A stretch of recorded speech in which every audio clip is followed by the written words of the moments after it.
Assalamualaikum, selamat siang Bu. Selamat siang, Mbak. Perkenalkan Bu, saya Widiani yang kemarin menghubungi Ibu. Ada hal penting yang ingin saya sampaikan Bu terkait permasalahan saya. Oh iya, Mbak Widi, saya ingat. Baik, dengan sangat senang hati ya. Kamu boleh menceritakan apa saja kepada Ibu. Iya Bu, terima kasih. Ya, Mbak Widi, sebelumnya saya mau tanya nih, apakah dengan berkonseling lewat virtual seperti ini, Mbak Widi sangat nyaman? Kalau di saya nyaman-nyaman saja Bu, karena di musim seperti ini juga masih belum untuk bisa bertatap muka secara langsung Bu. Oke, baik. Jadi pada intinya harus sama-sama saling nyaman, gitu ya, Mbak, agar proses konseling kita berjalan dengan lancar. Iya Bu. Kalau boleh tahu, Mbak Widi tinggal di mana? Saya tinggal di Nganjuk Bu. Mbak Widi masih sekolah ya ini? Kelas berapa kalau boleh tahu? Saya kelas 12 SMK Bu. Itu ya. Baik Mbak Widi, bagaimana nih kabar Mbak Widi hari ini? Kabar saya tidak cukup baik Bu. Kenapa seperti itu Mbak? Begini Bu. Oke Mbak Widi, nggak perlu takut ataupun ragu ya untuk menceritakan masalahnya. Ibu akan menjamin kerahasiaan dari Mbak Widi. Hanya Ibu dan Mbak Widi yang tahu. Gitu Mbak ya. Iya Bu, baik. Sebelumnya kita menyepakati waktu terlebih dahulu gitu ya. Kita mempunyai waktu sekitar 20 sampai 30-an menit untuk menceritakan semua permasalahan kamu. Karena nanti Ibu akan menghadiri rapat bersama kepala sekolah. Apakah kamu setuju? Baik Bu, saya setuju. Oke, jadi sekarang coba deh Mbak Widi ceritakan apa permasalahan dari Mbak Widi yang membuat Mbak Widi ini merasa tidak nyaman, merasa takut. Sebenarnya begini Bu, 2 minggu yang lalu saya ketahuan membolos dari sekolah oleh orang tua saya. Kemudian saat di rumah saya dimarahi oleh orang tua saya. Mereka menanyakan mengapa saya membolos dari sekolah. Saya sangat takut Bu. Akhirnya saya jujur kepada mereka bahwa saya membolos dan saya kata bahwa penyebab saya membolos adalah karena guru saya yang cara mengajar sangat tidak enak sehingga saya membolos dan ketahuan Bu, dan saya sekarang merasa ketakutan Bu. Oh begitu. Lalu sudah berapa kali Mbak Widi ini membolos dalam 1 minggu terakhir ini? Sudah 2 kali Bu. Saya benar-benar takut dan saya takut dimarahi juga sama orang tua saya Bu. Coba jelaskan deh Mbak Widi, apa maksud dari ketakutan Mbak Widi ini? Iya Bu, saya sangat takut kalau seandainya nanti orang tua saya bakal memperhentikan saya dari sekolah dan memotong uang saku saya Bu. Dan saya sangat takut kalau saya tidak akan diperbolehkan lagi untuk bergaul dengan teman-teman saya Bu. Sekarang coba jelaskan Mbak Widi. Mbak Widi ini apa yang dirasakan seperti ini? Yang saya alami sekarang, saya merasa malu Bu.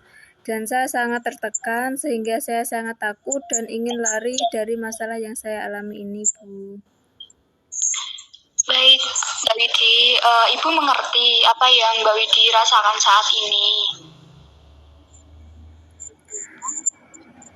Iya Bu. Tampaknya semua hal yang Mbak Widi ungkapkan kepada Ibu merupakan gambaran dari perasaan ketakutan Mbak Widi ya, benar? Iya Bu. Saya bingung mengungkapkan perasaan saya Bu.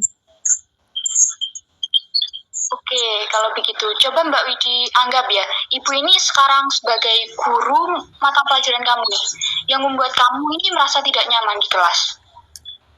Baik Bu. Bu, Ibu tahu tidak bahwa saya sangat tertekan dengan Ibu. Saya sangat kesal dengan cara Ibu mengajar hanya dan membentaki saya, Bu. Menyuruh saya mencatat buku, tidak memberikan saya kebebasan dalam berpendapat.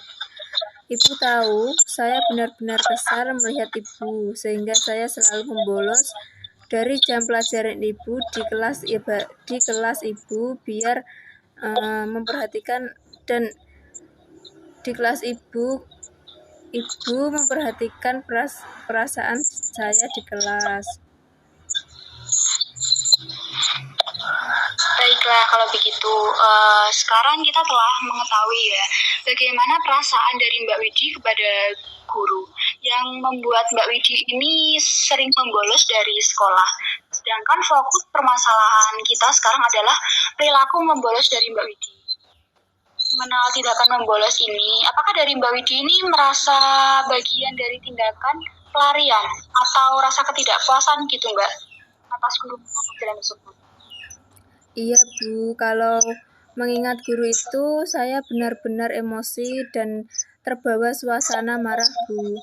Saya memang merasakan tindakan saya membolos ini merupakan salah satu upaya pelarian dari saya dari keadaan kelas yang tidak sesuai dengan harapan saya, Bu. Oke, baiklah Mbak Widi, Ibu memaklumi ya bahwa kamu memang terbawa suasana ya pada guru tersebut. Bahwa tindakan membolos ini memang sebagai pelarian dari Mbak Widi. Suasana yang tidak menyenangkan di kelas. Tetapi kamu sadar tidak bagaimana akibat dari tindakan Mbak Widi ini? Iya, Bu, saya benar-benar menyadari bahwa saya mengalaminya sendiri, sampai saya benar-benar dimarahi sama orang tua saya, dan juga tindakan saya yang membolos ini membawa perubahan apapun terhadap kondisi di kelas saya. Malah membolos membuat hubungan saya dengan orang tua dan guru menjadi menjauh, Bu. Kurang baik begitu, Bu. Baik, dari jawaban Mbak Widi tadi, Ibu mengetahui bahwa Mbak Widi ini sebenarnya sadar akibat yang ditimbulkan dari membolos. Sebagai jalan pelarian, Mbak. Gimana, Bu? Bisa diulangi? Begini Mbak Widi, dari jawaban yang Ibu ketahui, ya. Kamu merasa sadar ya timbul akibat dari tindakan membolos ini. Tetapi kenapa tindakan membolos tersebut kamu lakukan sebagai jalan pelarian gitu Mbak Widi? Saya melakukan itu agar saya dapat diperhatikan, Bu, agar saya dapat didengar dan saya dapat menyampaikan kepada guru bahwa cara mengajarnya itu banyak yang tidak sesuai oleh siswa. Oh begitu, Mbak Widi tidak perlu menyesal ya terlalu dalam. Yang terjadi di masa lalu biarlah menjadi pembelajaran. Yang terpenting sekarang adalah bagaimana dari Mbak Widi ini mampu untuk menyadari kesalahan yang Mbak Widi perbuat dan Mbak Widi mau untuk berubah. Yang harus dilakukan sekarang adalah dari Mbak Widi menentukan tindakan-tindakan dan perilaku Mbak Widi di masa yang akan datang sehingga kejadian membolos ini tidak terulang lagi oleh Mbak Widi. Saya sangat berterima kasih kepada Ibu atas nasihatnya yang diberikan ke saya. Tetapi di sini saya bingung, Bu. Tindakan-tindakan apa yang harus saya ambil untuk mengatasi sikap membolos saya, Bu? Sekarang Mbak Widi harus sadar bahwa membolos itu bukanlah dari faktor-faktor yang ada di luar diri Mbak Widi, tetapi faktor-faktor itu datang dari dalam diri Mbak Widi sendiri. Sehingga Mbak Widi harus menyadari dan memunculkan rasa tanggung jawab dari diri Mbak Widi. Iya, Bu. Lalu saya harus bagaimana ya, Bu? Baik, sekarang Ibu ingin Mbak Widi menyebutkan kalimat saya bertanggung jawab. Dengan kalimat akhir, Mbak Widi menentukan sendiri untuk kamu ini bertanggung jawab atas perbuatan yang selama ini Mbak Widi lakukan. Baik, Bu. Baik, Bu. Saya bertanggung jawab atas perbuatan saya membolos dari sekolah dan saya berjanji tidak akan mengulanginya lagi. Baik, bagus Mbak Widya. Di sini Ibu mengharapkan untuk kamu untuk selalu mengingat kata-kata dari Mbak Widya ucapkan tadi untuk menjadi pegangan agar Mbak Widya tidak membolos lagi. Apakah mengerti? Baik Bu, saya mengerti. Ada hal lain yang ingin Mbak Widya sampaikan kepada Ibu? Untuk sementara sudah tidak ada Bu.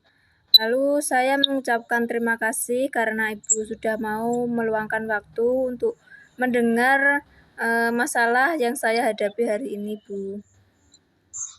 Ya, sama-sama Mbak Widya. Kalau ada masalah lain yang ingin disampaikan kepada Ibu, jangan sungkan-sungkan. Ibu akan siap membantu. Baik Bu, terima kasih. Semoga setelah melakukan konseling ini, Mbak Widi bisa menjadi lebih baik lagi ya, dan terus bersemangat untuk sekolahnya. Amin, iya Bu. Kalau begitu, terima kasih lagi Bu untuk waktunya yang sudah Ibu berikan hari ini. Ya, sama-sama Mbak Widi. Saya izin live dulu ya. Kebetulan ini waktunya juga sudah habis, Ibu akan menghadiri rapat. Baik Bu, Assalamualaikum. Waalaikumsalam.